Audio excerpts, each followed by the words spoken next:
Welcome, one and all, to episode 7 of the Unknownknoww podcast. Not sure what to title this yet, but I'm sure you could probably see it now. Today's episode is along the lines of the Trini music industry and kind of getting into the industry.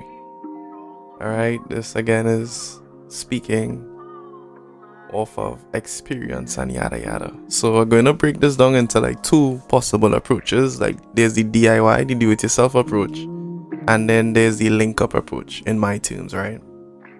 So boom, this is gonna be a nice short and sweet one. So with the two routes, there are obviously pros and cons. DIY, obviously, it's songs, as the explanation would say, is a do-it-yourself method. So the necessities for the do-it-yourself method: you would need a DAW, which is a digital audio workstation. This could be like Fruit Loops, Logic Pro X, Pro Tools, Audacity, any program really, any DAW, it doesn't really matter.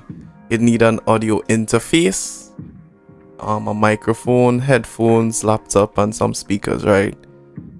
If you're trying to get into the industry, I advise you, as I have done, don't try to overspend or spend beyond your means to get the best equipment just because you see a professional studio has it. I mean, obviously, if you have the potential and the money to say, alright, I could drop 4 or 5k on speakers, 500 on a mic, 200 on headphones, yada yada, by all means do it. But the equipment does not equal skills in the beginning, right? So boom, a little example, me for instance, when I just got into music, I knew absolutely nothing about it, but I like music, and my cousin just asked me, he's like, yo, you can make beats? I was like, yeah, I didn't know how to make beats. He's like, alright, we'll make a beat. And I make a beat. And my method was find a simple melody, but just have like a shit ton of bass in it. This was in New York, by the way, so it was a little off to have South America type song and beats in New York at the time. So he's like, yo, we doing with all that South shit? This is New York. It was supposed to be boom bap, whatever. But I didn't give a fuck. Know what I mean? So boom, I made my beats, and he's like, alright, cool. This is like right before I went to university as well. So I think when I was leaving, he was like, alright, boom, here's a mixer. I never forget, it was a Behringer Xenix 1202 FX. So it had like built-in effects, reverb, echoes, pitch correction, that type of shit. I need to get back one of those mixers. But it's like me displaying I have a potential and a like for music. He was like, alright, let me kind of help the guy out a little bit, my cousin out a little bit. So boom. So that was one step for me. I still had to purchase a laptop, which we had to get on hire purchase at the point in time, because it was real last minute to go to university. I never had professional headphones at the time, so I used like it's called these things like earbuds, Apple earbuds or whatever. I had no speakers, so I used to link my friend who was my neighbor in university and be like, yo bro, I could borrow your speakers, legit. Boom, get some speakers, borrow every so often. And then like whenever I was done, I had to give it back to him, give him back the speakers. There was a choir on my hall, and I don't want to say steal, but we borrowed the like XLR cables for the microphone. Never got it back. So yeah, that's how I ended up getting, like, I wouldn't say I stole majority of my equipment, but that was the method that I used for me to break into the music industry, or even develop some type of skills. I started off with Fruit Loops, so obviously, Pirate Bay that bitch, torrent that shit. Nah, I mean, so got Fruit Loops, had a mess around, practice, make beats, make shitty beats, make good beats, whatever, just develop. And with that simple set of stuff, like, although a lot of them weren't mine, like I purchased them outright, it's like you're just developing these skills. Don't ever look at the equipment like, yo, because my equipment shitty, I can't make fire beats, so because my equipment shitty, I can't make a good song, whatever. That's never the point. I'd even link a song right now, like the first song I ever make with Cleveland Book, and that was like shitty. That was a Dell Inspiron 502. I think something around that line for the laptop. The same Behringer mixer. No digital audio interface. Actually, everything was analog, so it's like your laptop have the input and the output 3.5 jacks. I was using the input and the output for the laptop. I was using my mommy stepladder as a boom. I use yo, this is so much memories though. I use it's called this thing, the vacuum hose. I was using that to actually hold the mic up so he could record standing up, and that was connected to the to my mommy's stepladder. Like real janky shit, but nonetheless, it doesn't matter. The equipment is like your skills and your drive for it now. So yeah, that song definitely link here. This is the first song Cleveland and I ever do called Bounce. That song still fire to this day. And again, if you go back to like the Bronx explanation where I just make a beat with a fuck ton of bass, you would definitely hear it in this song, right? So boom, you get your equipment, you start experiment. I think I was making the beats in Fruit Loops and I was recording in Sonar X1. That's a beautiful program. Like again, that was torrented at the time. This is like 2011ish. Yeah, 2011ish. Torrent, all that stuff. So yeah, experiment. Then we had a house fire, which was unfortunate. Like the day before we had the house fire, my little brother, he brought home this jeez, what is called it? It's like a monitor, not studio, not like audio monitors, but like a literal screen monitor, flat screen, which was like a big thing at that point in time. He brought it to him and like I connected to my Dell laptop. So it's like I have two displays. I have one showing the recording, and I use the other one as just like a mixer, so I could be like, "Ay, jeez, man, looking fine, looking fire." My daddy had this amplifier as well. I brought that across from his music room to my room, and my little brother again. Like my little brother had all this shit. I don't know how I had nothing. Like he had speakers as well, so it's like this was looking like a legit fucking Studio One OVO song type studio, you know what I mean? It was shitty, but it was like I was just feeling like, yes, I'm making progress. And then boom, the day after we had a house fire, all that shit burn up. Burn up. I just giving a little backstory here. So after all that shit burns up, I still had to go to university, although I really didn't want to. It's literally only because my mom was like, yo, you need to go back. I was like, no, fuck that. Like I need to find a job. Need to start making this money and get us back on our feet. I was not going back. Even my aunt was like, Tavon, you need to go back. So boom, went back. End up going like New York before I went back. So I had to buy a new laptop. I bought a Mac. Mac came standard with GarageBand. I was like, yo, this real limited. I need something more. I need to graduate from Fruit Loops. GarageBand is like basic model Fruit Loops to me. So I got Logic. Same thing, experiment. The beats at the start were weird and whatever, but I found it even hard to try to mimic the whole workflow of Fruit Loops. It was ridiculous. But again, you just keep going, you keep trotting on, you keep experimenting, and you develop, and then like with you developing and people seeing the development in you, in a sense, it brings people to you. So somebody will say, oh, look, he make a song with Cleveland. Or, oh, look, he make a song with Janae. The song is kind of cool, yo, where you do a song for me. And from me studying, what is this song like a monkey? Fuck. Alright, with me experimenting and developing my skills, is like people will come to me. Well, this was in Jamaica at this point in time. People will come to me and be like, yo, we having this party, yo, I need a jingle. Boom, again, business for that. Somebody else would be like, yo, I hear you recording that guy. I would like to come and record. I live in Spanish Town. Or boom, like that type of shit start happening just because people seeing your skills and seeing your development, you know what I mean? But again, you just have to be consistent and keep wanting more, keep driving for more, keep going, and you keep developing to the point where eventually you start making a little money. It might be, obviously it won't be $1 million one time, or 200,000, even 100,000, even 1,000 one time, you know what I mean? But nonetheless, it's just showing your potential that you could make money in the industry. So then boom, you make a little money and you say, all right, I could either buy food, I could either buy my girlfriend something nice, or I could invest in my craft. And at that point, I didn't have a girlfriend, so I was like, yo, fuck it. I just go and invest in my craft. Like, my mommy would dead be sending me money for school. Like, alright, go and buy groceries. Go on, whatever else you had to pay. If you had to get a new tennis racket, if you had to get some shoes, whatever, just go and organize. And I'd be like, nah. I up on Amazon, shipping shit from Amazon to my cousin in New York. And then he shipping it from New York to me. Like, that's how I get my audio interface. That's how I get my mixer. That's how I get my keyboard. Like a bunch of shit. Like I would just, yo, fuck everything.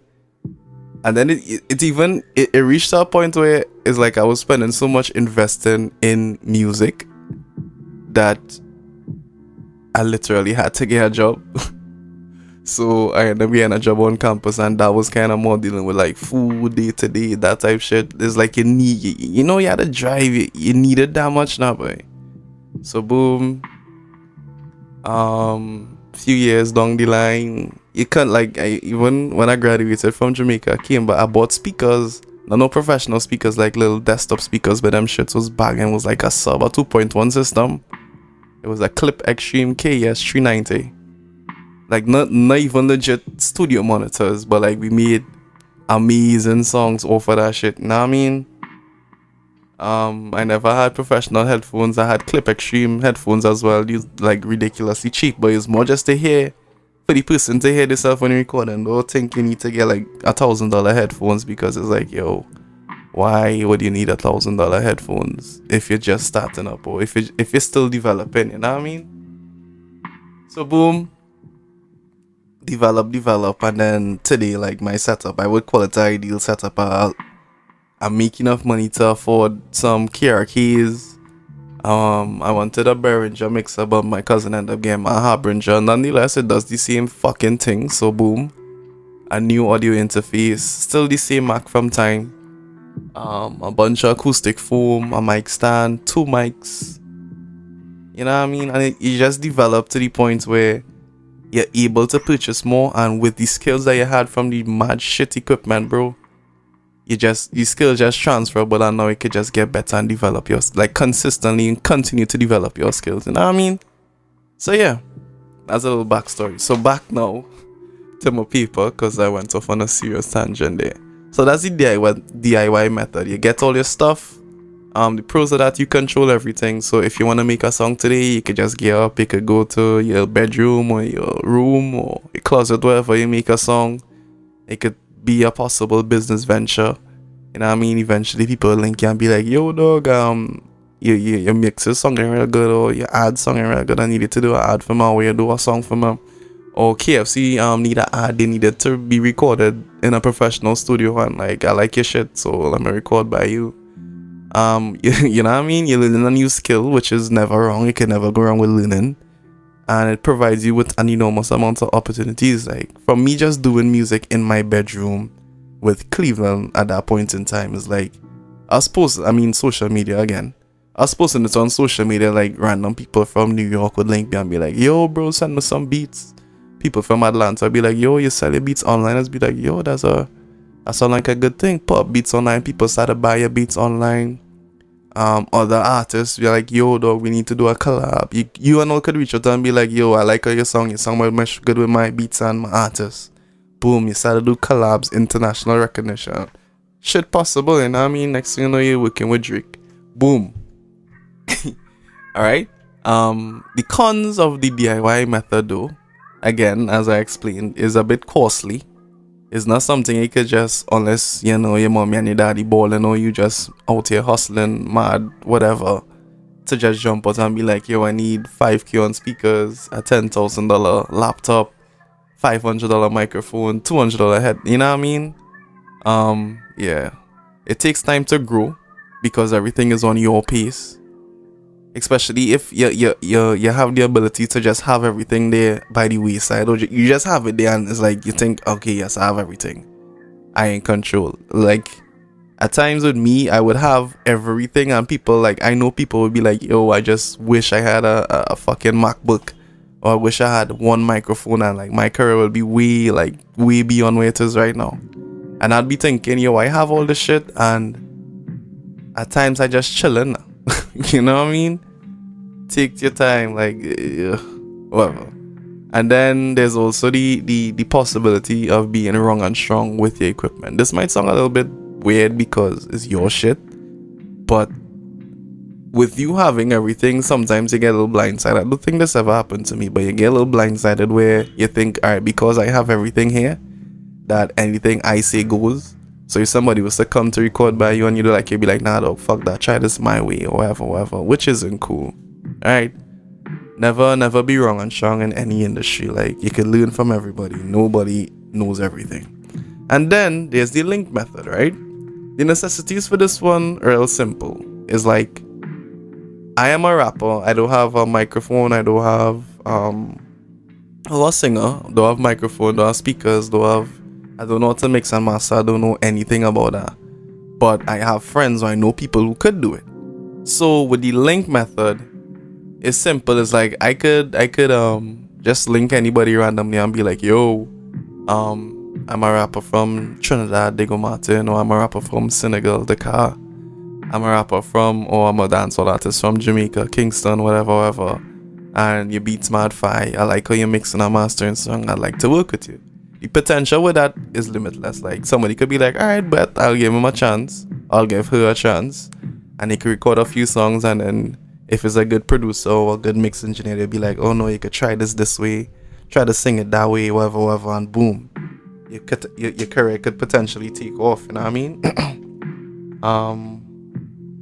What else did I see? Right, so the main necessity for that type of method is just skills, like your ability to show that you could do it, you want to do it, and you're pushing to do it. It's weird for somebody to see the potential in you if you know you have your skill and you just chill with it. It's like me at a point in time, I would know that, yo, I could make beats, so I can mix and master, and I just rail on the low. Not to sound cocky, but you know what I mean? People would see like, yes, this fella has skills, but you're real, you know what I mean? He not showing that he out here and he trying to take it to... Okay, auntie, Judy. It's like you're not showing potential to want the drive to take it to the next level, you know what I mean? So yeah, that's that one. The pros of the link method: if you're good, people willing to invest. Simple. If somebody, like, I know guys who I recorded for the first time, I would typically charge them, and just because I see that they have this potential, like, I'll give them a $200 off or $400 off, or don't charge them shit, just because I know that, yo, this guy have mad skills. I can see this guy going somewhere, so I don't mind investing in him, giving him my time, my mixing and mastering skills on my beats or whatever, just because I know once this guy blow up, like, we blowing up, you know what I mean? What's the next point I have here? Free. Alright, yeah, so with that same thing, like, I could get free beats and free studio time, you know what I mean? If people see that, yo, this fella have mad potential, you know what I mean? And it could get preference over people. So there might be a paying customer who is shitty. I mean, we shouldn't call people shitty, but I just say not as skilled as, and you could be the person to get potential preference over him. So say that same person link the producer and be like, yo, dog, I'll come and record a song today, and then you link him same time and be like, yo, come and record a song today. The producer, like, I've done this before, would be like, oh no, I'm not available to record today, probably check me tomorrow, next week. And I would give preference to the person who I know, if they come to record, like, although we might idle a little bit, is like, I know that we guaranteed to do something that could go beyond just a bedroom or just SoundCloud or just YouTube, you know what I mean? And then the cons to the link method is you kind of have to wait for people, especially if your skills not out there. So it's like somebody with nothing, and I as a producer, like, if that person link me and be like, yo, dog, I will come and record a song or what beat or something, I'll be like, alright, well, you know, I'm book up for the entire week. I'm book up till next 2 fucking years, bro. So, you know, you can't really link me. You had to wait 2 years to link. I mean, a little exaggerating a bit, but you know that, like, that kind of stuff happen where the producer would do all in his right just because, you know, yo, this guy not really good, so let me just say I can't link you till time. If you have no value added to the person who's trying to invest in you, you will get no investment. That song retarded. I probably should have written that different. And then you also have no control over your career. If you're significantly dependent on people, that link method could be devastating to your career. You could be trying to link people for months, weeks, years, and you know that, yo, this song I have written, this beat on YouTube, or this beat my friend sent, but this is a hit. But nobody trying to link me and be like, yo, alright, come through, come down, record, thing to thing. Those kind of things happen. So, just to conclude, drink more water. If you all enjoyed this video, please drop a little like. Don't forget to subscribe. New videos every Wednesday and Sunday at 6 p.m. Wednesdays will just be like little talks. People drop some questions for me on Instagram, and I answer them in video form. Well, audio visual, but more audio than visual for now. We still working on the visual aspect. And then Sundays is where we interview people and drop them up here. So guys, if you enjoyed again, thank you for listening. If I said anything that you all could relate to, please drop it in the comments. Let me know what you seen. And stay tuned for the next episode on Sunday, where this Sunday coming, I'd like to, well, you know what, actually just stay in tune with it. It's a different approach to interview. Well, a Trinity interview for Sunday coming. So guys, again, thank you. Thanks to, almost forget I just thanks to Bedroom Audio Engineer for sponsoring us with equipment, headphones, speakers, mixing and mastering, all that good stuff. Space as well. And yeah, just is your boy Tavon. I really ranting up, but yeah, just thanks, right? Just thanks. Later.